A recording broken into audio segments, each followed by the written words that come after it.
La Cámara Chilena de la Construcción proyecta una mayor inversión en el sector para este año, alcanzando un crecimiento de 3 a un 5%, pero al mismo tiempo advierte sobre la pérdida de empleos. Esto de acuerdo al último informe de macroeconomía y construcción. Para hablar de este y otros temas, estamos en contacto con el gerente de estudios y políticas públicas de la Cámara Chilena de la Construcción, Nicolás León. Nicolás, gracias por acompañarnos. ¿Qué tal? No, gracias a usted, Nicolás, por la invitación. Informe que, claro, muestra lo positivo y lo negativo, pero también dependiendo de qué área de la construcción se mire, ¿no? Es distinto lo que ustedes proyectan en términos de la infraestructura a lo que tiene que ver con el ámbito inmobiliario. Sí, efectivamente. En el sector de la construcción hay dos grandes sectores o subsectores, si uno quisiera decirlo de alguna manera. Uno es el área inmobiliaria, que sabemos ha estado pasando por momentos muy complejos en los últimos 3 años. Esto debido sobre todo a los aumentos, digamos, de los costos de financiamiento que han hecho que la demanda se contraiga y por lo tanto que existe un stock muy importante de viviendas hoy día y que por lo tanto no se inician nuevos proyectos. Eso de hecho está muy relacionado con lo que tú mencionabas al principio, Nicolás, asociado a los temas de empleo, porque el sector inmobiliario, el sector de edificación es bastante más intensivo en mano de obra que lo es el sector de infraestructura, que de alguna manera muestra bastante más dinamismo.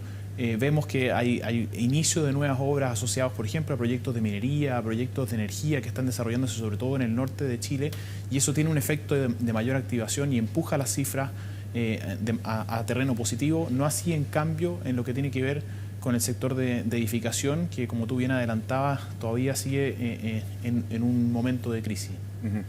A ver, y la pregunta es si uno puede compensar al otro. Yo sé que efectivamente lo ideal aquí es que tuviéramos buenas noticias, buenas proyecciones, digamos, para ambos subsectores, pero considerando las particularidades, el de la infraestructura, donde hay de todo, digamos, pero se habla de proyectos quizá a más gran escala, de mayor tiempo, en comparación, digamos, con el inmobiliario, que en términos de tiempo y de escala son distintos. ¿Eso no logra compensar uno a otro en términos de la oferta laboral de la construcción?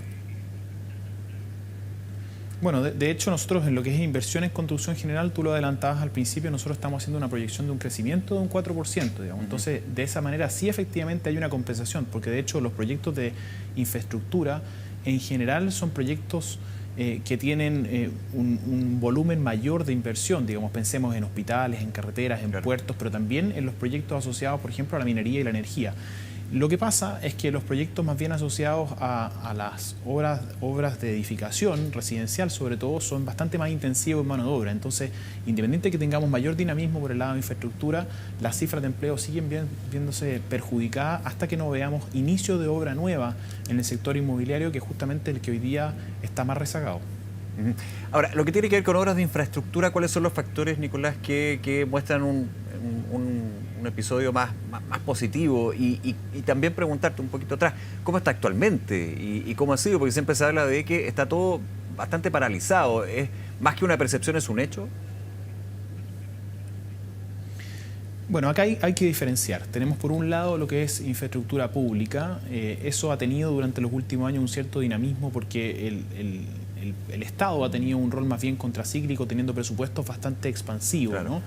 Y por otro lado está lo que conversábamos hace algunos minutos atrás asociado a los proyectos de infraestructura, que luego, por ejemplo, de cerrado los dos procesos constituyentes, cerrado la ley de discusión del royalty, que de alguna manera toma un rol, después el tema tributario, que también de alguna manera se zanja en los primeros años de este gobierno. Bueno, hay una serie de proyectos, sobre todo de minería, que son muy intensivos en construcción, que inician construcción, de hecho, entre principios de este año y siguen hacia adelante con cronogramas de inversión bastante relevantes, ¿no? Eso es lo que está teniendo de alguna manera mayor dinamismo y que hoy día está empujando en parte a la industria.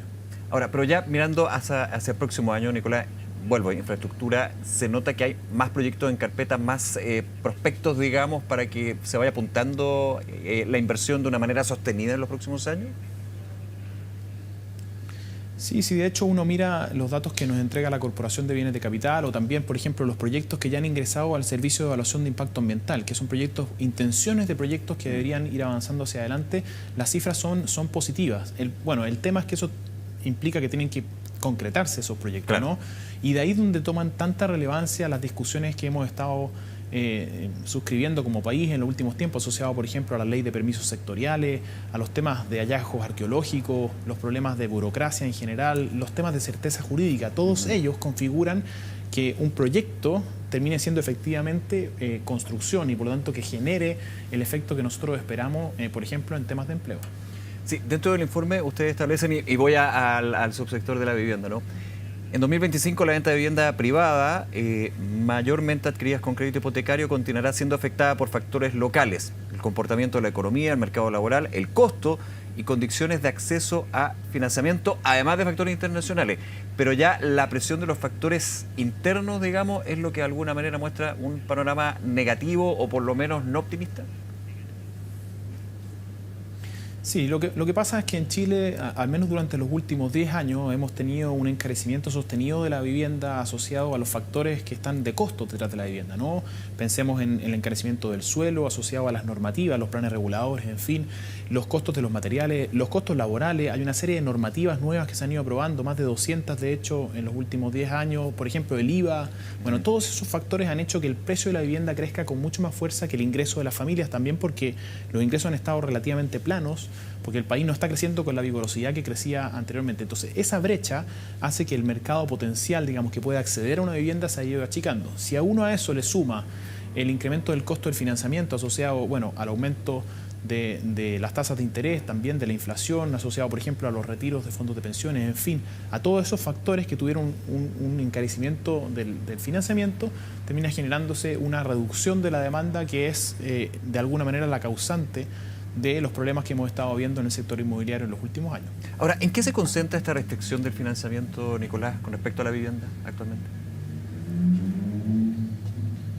Bueno, hoy día tenemos una buena noticia, está asociada a la aprobación de este proyecto de ley de subsidio a la tasa, que de alguna manera, a través del subsidio propiamente tal, más una garantía del Estado, permite bajar el dividendo de una familia, incluso hasta un 11% que está optando a una vivienda nueva menor a 4.000 UF. Eso es sin duda una buena noticia. Hoy día eso dejaría de ser en parte un problema por un plazo corto, digamos, ¿no? Aquí este proyecto de ley solo entrega 50.000 subsidios que uno no es que tenga que ir a pedirles al Ministerio de Vivienda, ojo, porque nos han llegado preguntas a propósito de eso, sino que automáticamente cuando uno compra una vivienda menor de 4.000 UF recibe ese subsidio que pueden llegar a ser, insisto, un 11% del total del valor de una vivienda. Es un monto bastante importante y una oportunidad relevante para acceder a la vivienda si es que alguien lo estaba pensando hacer hoy día. Ahora, eso es el financiamiento para quien aspire a una vivienda, a la casa propia, pero para las constructoras también hay un tema ahí. De hecho, en distintas instancias públicas, la misma Cámara Chilena de la Construcción y, secundado en su minuto hasta por el presidente Gabriel Boric, ha llamado a los bancos, por ejemplo, a entregar más créditos, más financiamientos a las empresas constructoras. ¿Eso es una tendencia que sigue, la restricción del financiamiento a quienes construyen las viviendas? Lo que pasa es que cuando el sector está pasando por un momento complejo, uno entra en una dinámica de conversación, sobre todo en ese caso con los bancos, para tener un comportamiento diferenciado, digamos, ¿no? Hay sectores de la construcción, como lo veíamos al principio, que estaban muy vigorosos y por lo tanto están teniendo dificultades para iniciar proyectos justamente porque a veces se toma todo como una sola gran industria, pero acá claro, hay diferencias, digamos, ¿no? Hay algunas partes de la industria que han tenido dificultades y por lo tanto lo que han estado haciendo es ajustarse y no iniciar nuevos proyectos, y otras que en cambio están con una posición bastante más privilegiada, digamos, ¿no? ¿Qué impacto ha tenido en el tema de vivienda? Sigo ahí. Lo que tiene que ver con el plan de emergencia habitacional impulsado por el gobierno, la construcción de vivienda social. Bueno, uno revisa los presupuestos públicos durante los últimos 4 años y al igual que lo comentábamos algunos minutos atrás, por ejemplo, con el presupuesto de obras públicas, hemos visto un crecimiento constante del presupuesto de vivienda justamente por el esfuerzo que está desarrollando el Ministerio para poder sacar adelante su plan de emergencia habitacional, digamos, ¿no? Los costos de la vivienda han aumentado, no solamente para el sector privado, sino que también para el sector público, por lo tanto, exige un mayor requerimiento presupuestario para poder entregar exactamente la misma vivienda, ¿no? Y de hecho, este año estamos con el presupuesto más alto de la historia del Ministerio de Vivienda, que supera los 4.100 millones de dólares, digamos, que de hecho es un crecimiento de un 7,5% real en comparación con el año anterior, que ya venía de un crecimiento de un 15%, es decir, un esfuerzo muy relevante de los recursos públicos para poder abordar en parte esta meta autoimpuesta. Ujú. Ahora, un paréntesis, pero no tanto paréntesis, digamos, lo que estamos conversando, y gracias por el tiempo, Nicolás, y una discusión que está ahora bien latente. ¿Qué significaría en lo que tiene que ver el financiamiento para la vivienda que no exista la UEF, que se termine con la unidad de fomento como se plantea en un proyecto de ley actualmente en el Congreso?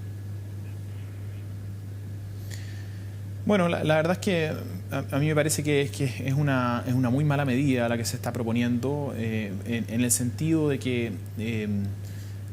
cuando uno toma un crédito, en el fondo hay una serie de riesgos que están asociados. Uno de los riesgos que evalúa la entidad financiera es el riesgo inflacionario. Si es que hay un instrumento que permite blindarse contra los riesgos inflacionarios, como es la UEF, permite a los bancos incurrir en menores riesgos y, por lo tanto, que esas tasas a las que se prestan sean tasas bastante más cercanas, más simples, más baratas en el sentido bien simple, ¿no? Si es que se eliminan este tipo de instrumentos, lo que es una forma de hacerse trampa en el solitario, digamos, ¿no? Porque vamos a tener que buscar alguna alternativa que nos permita indexar ese costo también asociado a los riesgos de la inflación y, por lo tanto, buscar medidas bastante más imperfectas que pueden terminar impactando en mayor costo de financiamiento. Entonces es un sinsentido si es que hace algunas semanas atrás tuvimos la aprobación de un proyecto tan importante como fue el subsidio a la tasa, siendo un esfuerzo fiscal para subsidiar y bajar los costos del financiamiento, que ahora se presenten medidas como estas que justamente van en el sentido contrario.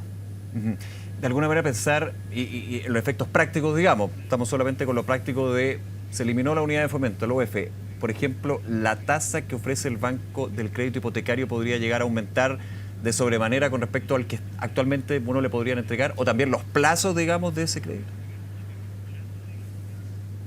Sí, probablemente habría que tener tasas en términos absolutamente nominales, digamos, o sea, que incluyan también el efecto de la inflación, o buscar alternativas de indexación al índice de precio al consumidor, que es exactamente lo mismo, pero hecho quizás con un desfase, y esas diferencias, digamos, que no puedan ser traspasadas día a día, como sí lo permite la UEF, lo que harían sería que probablemente se encarezca en parte ese financiamiento, digamos, ¿no? Entonces, tendríamos que buscar una alternativa, digamos, ¿no? Porque es la única forma de protegerse contra un riesgo tan grande como fue la inflación, sobre todo pensando en los últimos años, digamos, ¿no? Porque quizás hasta hace algunos años atrás uno podría haberse planteado este tema bien, sabiendo que la inflación estaba bastante controlada, que teníamos inflaciones cercanas al 3% durante varios años, digamos, a diferencia de lo que tuvimos en el pasado, pero recientemente hemos tenido inflaciones que superaron las 2 cifras y por lo tanto es una medida, insisto, que va absolutamente en el camino incorrecto.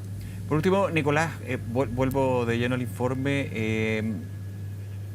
Se mira con más optimismo queda mucho 2025 de todas maneras, pero se mira con más optimismo el segundo semestre y el 2026 en general, para la construcción en general, ¿o no?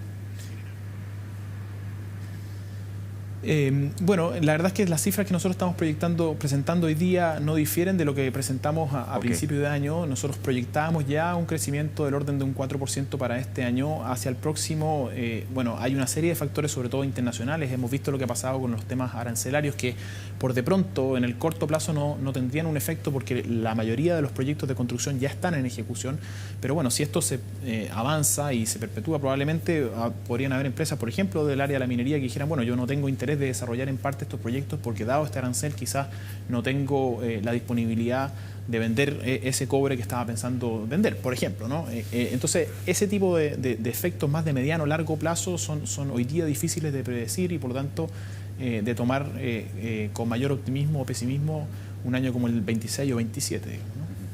Nicolás León, gerente de Estudios y Políticas Públicas de la Cámara Chilena de la Construcción, nuevamente gracias por acompañarnos en Noticias 24. Muchas gracias a ti, Nicolás. Encantado. Muy bien, hasta luego, chao.